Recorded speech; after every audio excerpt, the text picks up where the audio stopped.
사부가 시작되었습니다. 지성소를 둘러보시겠습니다.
이쪽을 보시면 어떤 여신이 누군가에게 젖을 먹이고 있습니다. 곱트 기독교의 마리아가 예수를 먹이는 장면과 연결되는 모티브라고 할 수 있는데, 여신이 어린아이한테 젖을 먹이는 모습은 굉장히 많이 사용됩니다. 신전 내부의 구조로도 표현이 되지만 청동상 등으로 만들어지는 경우도 많고, 이집트의 신전에서는 흔하게 보실 수가 있어요. 젖을 먹이는 이 여신은 이시스입니다. 얼굴은 비록 훼손되었지만 이시스로 추정할 수 있는 근거는 머리 장식을 보면 암소뿔 형태의 태양 원반이 박혀있는 머리 장식. 이 머리 장식은 이시스 여신과 하토르 여신이 공유하고 있습니다. 그래서 이 모습만으로는 이시스와 하토르를 구분하기는 매우 어렵습니다. 구분하기 위해서는 맥락을 보고 읽어야 되겠죠. 그런데 여기 이시스라고 글자가 쓰여져 있어요. 여기 보시면 이세트라고 쓰여져 있는데 이시스 여신의 이름입니다.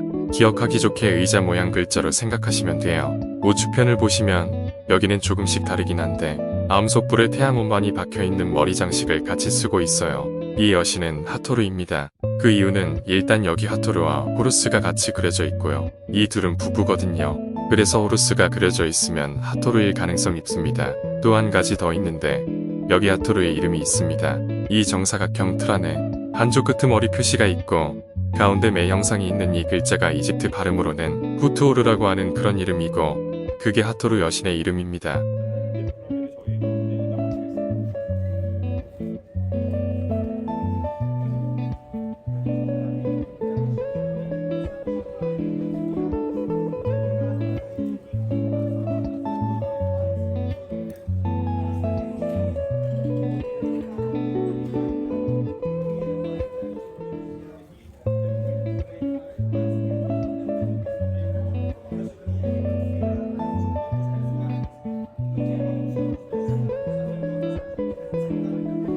이집트 문명의 마지막을 보여주는 신전. 이 시설은 정말 중요한 시설입니다.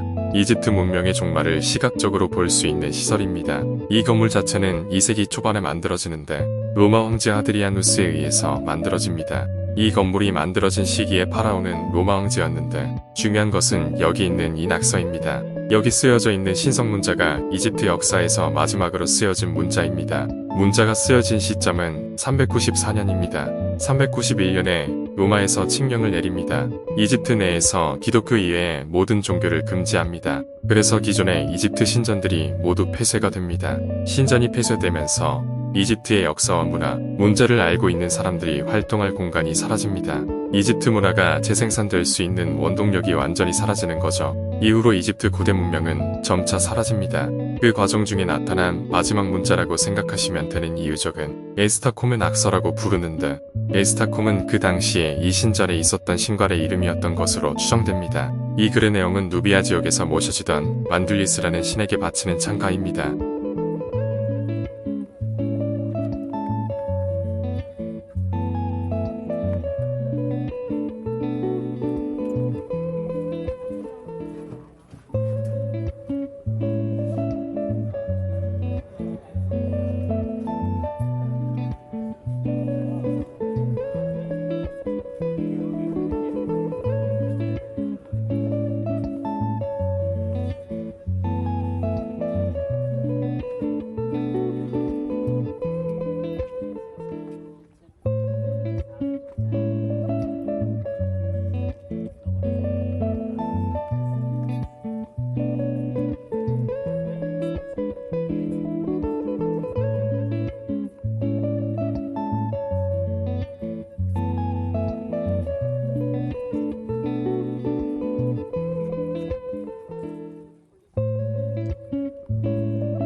하토루 신전. 조그만 소신전에 왔는데 이 소신전의 주인공은 하토루 여신입니다. 하토루 여신은 앞에서도 언급을 했지만 이시스 여신이랑 자주 동일시되어 약간 성격이 겹치기도 합니다. 호루스를 보호하는 여신으로서 역할을 많이 하는데 이시스는 어머니로 하토르는 부인의 역할입니다. 이집트의 남자들도 우리와 비슷한 부분이 있었던 것 같아요. 어머니와 와이프에게 많이 의존하는 모습이 신화적으로 나타납니다. 이 부분을 보시면 하토르 여신의 얼굴 정면이 표현되어 있습니다. 여기 사람 얼굴이 있고 귀가 손 모양의 귀라고 생각하시면 돼요. 굉장히 자주 나타나는 모티브입니다. 여기 서 있는 사람을 보시면 여기 사람이 서 있고 반대편의 사람도 보이시죠? 두 사람의 차이를 아시겠나요? 머리에 쓰고 있는 건 모양이 달라요. 그런데 둘 다 파라오입니다. 오른편에 있는 볼링핀 형태의 관을 쓰고 있는 파라오는 상 이집트의 파라오고요. 앞부분이 평평하고 뒷부분이 튀어나와 있는 관, 그런 형태의 관을 쓰고 있는 저 파라오가 하 이집트의 파라오입니다. 상 이집트의 관은 하얀색, 하 이집트의 관은 빨간색입니다. 이집트인들은 이집트가 통일되었을 때도 언제나 상하 이집트를 분리해서 인식했었고 그 분리한 인식을 모티브로 굉장히 자주 표현을 해요. 그러니까 여기서는 같은 파라오지만 서로 다른 왕관을 쓰고 있는 모습으로 표현하고 있고 식물로도 구분을 합니다. 상하 이집트를 표현하는 다른 방법으로는 파피루스가 이집트, 연꽃이 상 이집트를 상징하고요.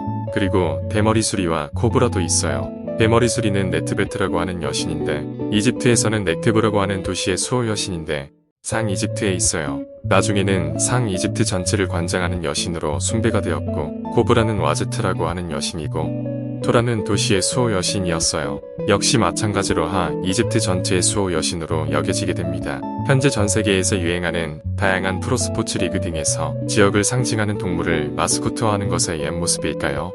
흥미롭네요.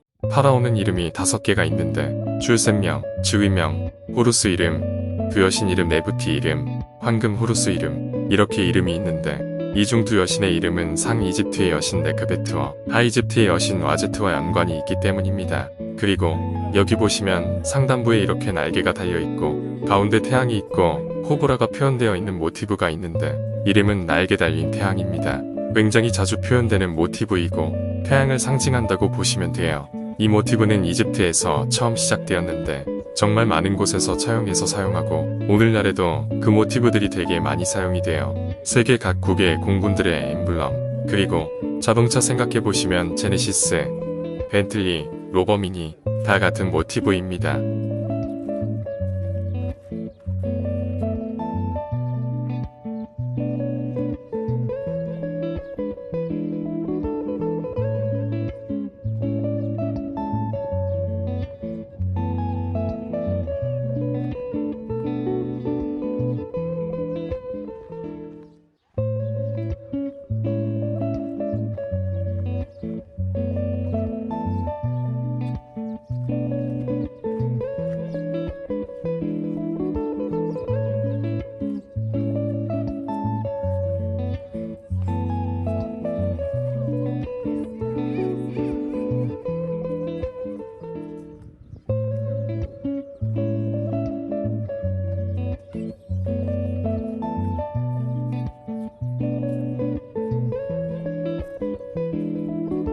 필라의 섬의 원 위치, 바람 좋고 물 좋고 풍광 좋은 곳인데 제가 이것으로 모시고 온 이유는 3가지 정도가 있어요. 일단은 저쪽, 저기 쇠말뚝이 박혀있는 곳, 그 너머에 수풀이 우거져 있는 작은 섬, 저 섬이 원래 필라의 섬이 있었던 곳입니다. 저 쇠말뚝이 섬의 경계였던 부분을 표시한 것입니다. 지금 우리가 있는 이 섬에 있는 모든 것이 저 섬에서 이전되었습니다. 그 다음에 좌측편을 봐주시면 굉장히 많은 돌들이 있습니다. 모두 화강암입니다. 그리고 저 너머에도 계속해서 화강암이 이어지는데 실제로 화강암 채석장 유적도 있습니다. 커다란 화강암산이 있었는데 그 산을 이집트 문명이 계속되는 동안에 계속해서 채석해서 사용했습니다. 특히 대피라미드 내부의 공간, 대회랑이나 혹은 안쪽에 있는 왕의 방 같은 경우는 화강암이 상당히 많이 사용된 공간이고요. 그 화강암도 모두 다 여기서 가져간 화강암이고 카프라의 하한 신전에 사용된 화강암도 아스완에서 가져간 석재들입니다. 그런데 여기서 기자까지 1000km 정도 되거든요. 이동을 할 때는 석재를 대충 잘라서 바지선에 실어서 가져왔고 나일강은 남쪽에서 북쪽으로 흐르기 때문에 어쨌거나 배에 싣기만 하면 나일강이 가져다 줍니다. 걸리는 시간은 2주 정도 보통 걸렸다고 해요. 그리고 북쪽에서 내려올 때는 돈을 패면 북풍 때문에 배가 바람을 타고 남쪽으로 이동할 수가 있었습니다. 4부는 여기까지고요. 5부는 흥미로운 공간인 트라야누스의 휴게소부터 시작합니다.